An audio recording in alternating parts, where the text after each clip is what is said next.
Hello guys, welcome back to my channel. तो जैसा कि आप सभी को पता था कि मेरा जो है सेकंड शिफ्ट था 23 तारीख का आईबीपीएस पीओ का प्री का।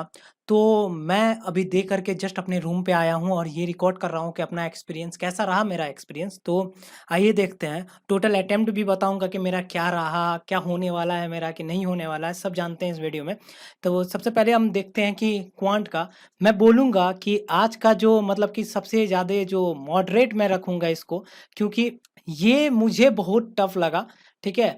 जब मैं बाहर निकला भी तो बहुत सारे बच्चों ने मुझे बताया कि मतलब कि 12 अटेम्प्ट था उनका, ठीक है? जितने भी स्टूडेंट थे, मेरे फ्रेंड्स थे, जितने भी लोग थे, उन्होंने 12 बताया, किसी ने 14 बताया, किसी ने 18 बताया, किसी ने 16 बताया, ऐसे करके बताया सबने। तो इससे मुझे ऐसा लगा कि मुझे तो मॉडरेट लग ही रहा था और बाकी और लोगों को मॉडरेट लग रहा था कि नहीं लग रहा था, वो जानने के लिए मैंने 3-4 लोगों से पूछा और मेरा टोटल इसी टाइप का आंसर आ रहा था। बहुत कम ही स्टूडेंट थे जो जिन्होंने 21, 24 ऐसे करके अटेम्प्ट लिया है। तो मेरा जो है क्वांट में वो रहा है 15 अटेम्प्ट, लेकिन ये जो रहा है 100% एक्यूरेसी रहा है, क्योंकि इससे ज़्यादा मतलब कि मुझे नहीं लगता कि इसमें कुछ गलती होने वाला है। नंबर सीरीज भी बहुत ईज़ी था। शायद 4 या 5 नंबर सीरीज पूछा हुआ था, जिसमें कि मैंने अगर 4 पूछा तो मैंने 3 बनाया होगा, अगर 5 पूछा है तो मैंने 4 बनाए, 1 छोड़ा था मैंने। एक थोड़ा-सा बड़ा-बड़ा वर्ड था 7, 8, 4, 0, 6, 9 कुछ ऐसे करके था। तो ये मुझे काफ़ी लेंथी लग रहा था और मुझे समझ में ही नहीं आ रहा था। और एक जो था ना, मतलब वो अल्टर पे बैठ रहा था। ऊपर में शायद ऊपर में +3 हो रहा था, नीचे में -3 होकर के अल्टरनेट में जा रहा था। वो वाला एक पूछा हुआ था और बाकी सब तो मुझे ईज़ी ही लगा, उससे ज़्यादा मतलब कि हार्ड था नहीं क्वांट में। क्वांट में लेकिन जो डीआई था ना भाई साहब, मैं डिकोड ही नहीं कर पा रहा था। मेरा जो बचा हुआ समय था ना, मैंने 5 मिनट में ये सब कर रखा था। मैंने बचा हुआ जो समय था वो 12 मिनट 13 मिनट मुझे समझ में ही नहीं आ रहा था कि ये डीआई के पास गया, ये डिकोड ही नहीं हो पा रहा था, मुझे समझ में ही नहीं आ रहा था। दोनों डीआई मुझे काफ़ी लेंथी लग रहे थे, तो मैं उसको मतलब कि स्किप किया। मेरा अरिथमेटिक थोड़ा-सा सही है, तो मैं अरिथमेटिक को लेकर के गया और 8 क्वेश्चन लगभग मैंने बनाए थे इधर से। मैंने 7 क्वेश्चन यहाँ से अरिथमेटिक से किया, सिर्फ़ अरिथमेटिक से, ठीक है? तो ये रहा कुछ क्वांट का सीन रहा है। तो क्वांट बिल्कुल मतलब कि मॉडरेट था इस लेवल का, ये मैं क्या कहूँगा। बाकी जो कुछ भी बोले मुझे मॉडरेट लगा, बाकियों को लगा कि नहीं लगा ये नहीं मैं नहीं जानता। तो अब हम आते हैं यहाँ पे दूसरा मेरा सेक्शन अगर देखा जाए, तो रीजनिंग का जो बात है ना, रीजनिंग था ईज़ी टू मॉडरेट। इसीलिए मुझे रिग्रेट हो रहा है थोड़ा-सा, क्योंकि रीज़निंग में मेरा जो मतलब कि रीज़निंग में मैं अगर 28 करता ना, तो मतलब कि मैं काफ़ी सही अटेम्प्ट रहता मेरा। लेकिन थोड़ा-सा के लिए मतलब कि मैं एक गलत डिसीज़न मेरा जो था वो ले डूबा मुझे, ठीक है? तो यहाँ पे मैंने 22 रीज़निंग किया है। रीज़निंग में मैंने 2 पज़ल किया है, ठीक है? 2 पज़ल जो 5-5 नंबर के थे, बाकी मैंने 3 था सिलॉक्स था और शायद 4 के आस-पास इनइक्वालिटी था, वो मैंने किया। उसके बाद 2-3 उसके बाद मैंने मैंने गलती क्या किया, 5 मिनट जब मेरे पास बचा, 5 से 6 मिनट, तो मेरे पास आ गया डायरेक्शन। मैं सोचा साला डायरेक्शन कितना भी हार्ड हो, कुछ भी हो तो बना ही लूँगा, ठीक है? डायरेक्शन देख के इजी लेफ्ट राइट कर रहा था तो मुझे लगा, लेकिन ये जो डायरेक्शन था ना, इतना घुमाया कि मैं घूम गया इसमें। ठीक है?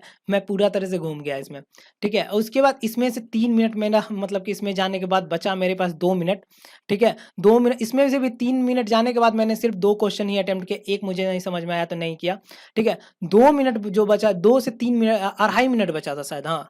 2.5 मिनट जब बचा तो मैंने फर्स्ट नंबर का मतलब कि पज़ल उठाया, पहला नंबर में। अब मेरे में पहला में पज़ल था वो वाला, नॉर्थ और साउथ वाला लोग बैठे हुए हैं, नॉर्थ एंड साउथ देख रहा है। उसमें एक चीज़ बस कन्फ्यूज़न था कि बोल रहा था कि बी और सी के बीच में जितने बंदे बैठे हुए हैं ना, उतना ही सी के लेफ्ट में भी बैठा हुआ है। तो वो मैंने कर लिया, लेकिन लास्ट में सब बैठने के बाद एक ई के थर्ड लेफ्ट में डी है और एफ जो है बगल में नहीं बैठता है, ये कहीं न कहीं मुझे फँसा दिया। तो यहाँ से मेरे 2 मिनट चले गए, ठीक है? और उसके बाद लास्ट का जो 50 सेकंड बचा था, उसमें मैंने हाउ मेनी पेयर वाला जो पूछता है कि जैसे कोई वर्ड दे दिया जाता है, वो मैंने कर लिया और लास्ट में मेरे पास 10-15 सेकंड बचा हुआ था, उसमें 1, 2, 3, 4 ऐसे करके बोल रहा था, उसको असेंडिंग ऑर्डर में बनाओ, वो मैंने पूरा पढ़ा भी नहीं और मेरे ऐसे करके 22 क्वेश्चन्स ही इसमें अटेम्प्ट हो पाए, ठीक है? लेकिन वो एक्यूरेसी है पूरा, ठीक है? अब इंग्लिश में अगर हम बात करें, तो इंग्लिश भाई मैं तो क्या रखता हूँ, मैं मॉडरेट रखता हूँ इसको, मतलब कि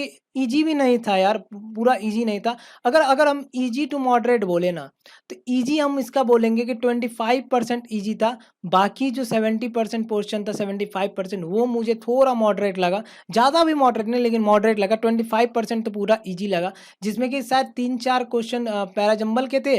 20 नहीं, अगर 40% रख लो, 40-60 का रेश्यो है। अगर आप रख लो तो 4 शायद पैराजंबल था, वो वाला, जो ए-बी-सी-डी करके दिया हुआ रहता है ऑप्शन में, वो वाला था। उसके बाद शायद 4 था आपको स्वाइप अप वर्ड स्वाइप वाला 4 था, ठीक है? और उसके बाद जो था आपका आरसीज़ इसमें बहुत तगड़ा था। इसमें एक वर्ड था शायद चैम्प, चैम्प करके था कि कुछ ऐसे करके था। इसका मीनिंग ही मुझे नहीं समझ में आ रहा था कि क्या था। बिल्कुल। और उसके बाद जो आरसीज़ के क्वेश्चन थे ना, वो भी काफ़ी डिफ़िकल्ट थे। मतलब कि समझ में ही नहीं आ रहा था कि मतलब कि क्या बोल रहा है, क्या भरना था। फिलर्स उसके बहुत एक ईज़ी थे, बहुत ही ईज़ी था। उसमें मैंने हैविंग, फेसिंग करके कुछ ऐसे करके लगाया, हैव फेस करके कुछ ऐसे करके लगाया था मैंने। तो वो मैंने लगाया और उसके बाद मैंने पैरा जंबल बनाया है। पैरा जंबल का थोड़ा-सा आप लोग बताना, जैसे कि ए, बी, सी, डी, ई करके था, ठीक है? उसके बाद मेरा जो था ना मतलब कि ए नंबर, ए की बी नंबर में डेविड से स्टार्ट हुआ था। मैं बताता हूँ किस सीक्वेंस में था, तो उससे नहीं पता। लेकिन मैंने डेविड के फिक्स किया। डेविड के बाद जो ही नाम से इंट्रोड्यूस करा था इसको, ये बताया। उसके बाद ए फ्यू डेज़ लिखा हुआ था। उसके बाद जस्ट दूसरा लिखा हुआ था दोज़ फ्यू डेज़, तो मैंने ये लगाया। दोज़ फ्यू डेज़ के बाद उसके बाद रादर आया था, रादर। तो उसके बाद मैंने रादर लगाया। उसके बाद जो लास्ट में जो द मेन थीम बोला था ना, वो लगाया। क्या मेरा ये सीक्वेंस सही है? आप लोग प्लीज़ कमेंट में मुझे बताना कि क्या मेरा ये सीक्वेंस सही है? अगर ये सीक्वेंस सही रहा तो सही जाएगा मेरा इंग्लिश। बाकी जो मैंने इंग्लिश में जो किया वो 22 किया था। फ्रेज़ रिप्लेसमेंट भी था, बेहद डिफ़िकल्ट था। मतलब कि मेरे से तो नहीं हो पाया, जिनका इंग्लिश बहुत अच्छा उन्होंने किया होगा, ठीक है? मैंने 22 किया। हाँ, इसमें ज़रूर है कि मेरा 5 से 6 गलती होगा, ठीक है? बाकी उधर तो मेरा एक्यूरेसी रहा। तो टोटल अगर हम क्वांट का बात करें, तो क्वांट में मैंने किया है आपको 15, रीज़निंग में मैंने किया है आपको 22, और उसके बाद अगर इंग्लिश में किया है तो मैंने 22। टोटल मैंने 49 किया है, सॉरी 49 किया है, सॉरी 59 किया है। अब 59 में मेरा मतलब कि अगर हम 5 से 6 और एप्रोक्सिमेट टोटल अगर 7 घटा दें, तो 52 यानी 51 के आसपास। 2 1 नंबर इधर से चला गया, मतलब 2 नंबर यही हो गया। 50 पॉइंट 50 या 75 के आसपास मतलब कि मेरा आ रहा है। ऐसे तो नॉर्मलाइज़ेशन होकर के क्या आता नहीं आता अब तो वो नहीं पता, लेकिन होप सो कि क्या आता है मेरा नंबर, अब देखने वाली बात है, ठीक है? और होता है कि नहीं होता है प्री, ये थोड़ा-सा सस्पेंस है, ठीक है? तो थैंक यू, मिलते हैं नेक्स्ट वीडियो में। बाय।